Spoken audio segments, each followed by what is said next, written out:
ناظرین السلام علیکم ورحمۃ اللہ وبرکاتہ۔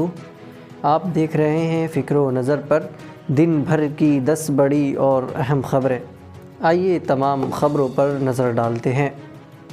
ہندو سینا کو اس وقت بڑا جھٹکا لگا جب سپریم کورٹ نے اس اقدامات پسند تنظیم کی BBC کے ہندوستان میں آپریشن پر مکمل پابندی عائد کرنے والی عرضی پر سماعت سے انکار کر دیا۔ ہندو سینا کے سربراہ وشنو گپتا کی جانب سے داخل کی گئی عرضی پر سپریم کورٹ نے کہا کہ اس طرح کے مطالبات کرنا سراسر غلط اور غیر منطقی ہے۔ عرضی پر جسٹس سنجیو کنہا اور MM سندریش کی بینچ نے فیصلہ سنایا۔ ہندو سینا کے سربراہ کے علاوہ ایک اور شخص بریندر کمار نے BBC کے خلاف عرضی داخل کی تھی۔ کانگریس پارٹی کے صدر ملکارجن کھڑگے نے ان کی پارلیمنٹ میں دی گئی تقریر کے کچھ حصوں کو ریکارڈ سے حذف کرنے پر سخت اعتراض ظاہر کیا۔ انہوں نے مودی حکومت سے پوچھا کہ ان کی تقریر کے کون سے الفاظ غیر پارلیمانی تھے جو انہیں حذف کر دیا گیا۔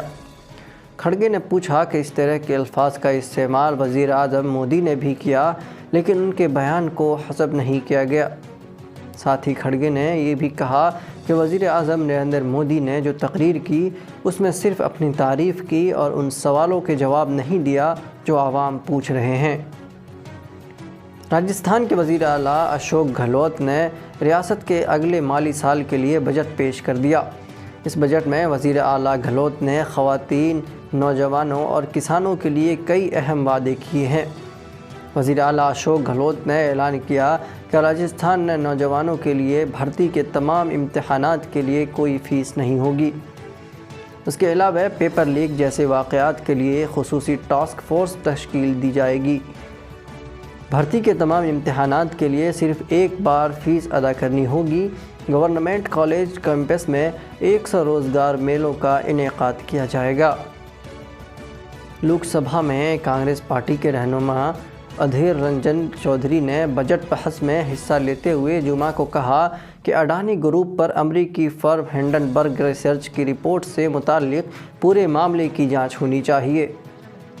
مرکزی حکومت نے جمعہ کو جسٹس پریتنکر دیواکر کوئی الہ آباد ہائی کورٹ کے قائم مقام چیف جسٹس اور جسٹس سونیا گریدھر گوکانی کی گجرات ہائی کورٹ کے قائم مقام چیف جسٹس کے طور پر تقرری کا اعلان کیا۔ مرکزی وزارت قانون و انصاف کی طرف سے جاری کردہ الگ الگ نوٹیفیکیشنز میں 2 سینئر ترین ججوں کو قائم مقام چیف جسٹس کے عہدے پر تعینات کرنے کا اعلان کیا گیا۔ حج 2023 کے تحت حج کمیٹی آف انڈیا نے آج سے آن لائن فارم بھرنے کا آغاز کیا ہے۔ حج کمیٹی کی CEO یعقوب شیخ نے کہا ہے کہ آج سے آن لائن فارم بھرنے کا آغاز کیا جا رہا ہے اور ہم پوری طرح سے عازمین کی خدمت کے لیے تیار ہیں۔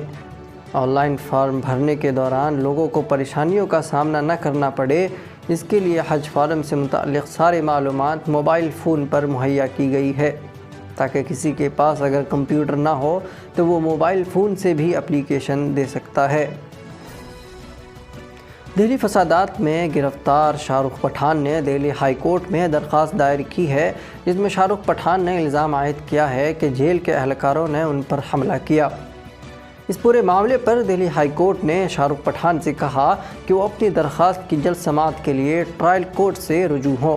جسٹس امیت شرما کی سنگل جج بینچ نے پٹھان کی درخواست پر سماعت کی جس میں تہاڑ جیل کے اہلکاروں کے خلاف کارروائی کا مطالبہ کیا گیا تھا۔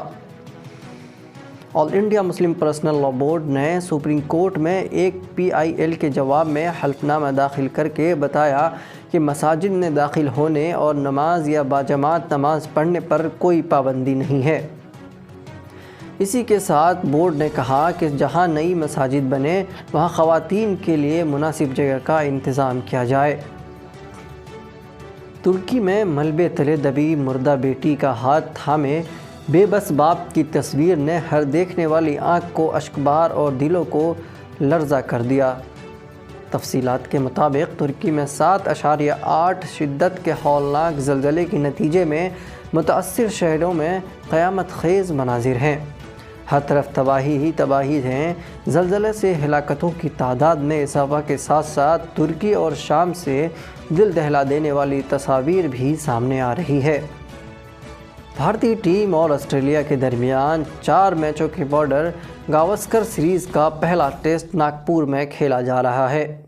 میچ میں دوسرے دن کا کھیل ختم ہونے تک بھارت نے پہلی اننگز میں 7 وکٹوں پر 321 رن بنا لیے تھے۔ ٹیم انڈیا کی برتری 144 رنز ہو گئی ہے۔ ناظرین، خبرنامہ میں اتنا ہی، جلد ملاقات ہوگی، شکریہ۔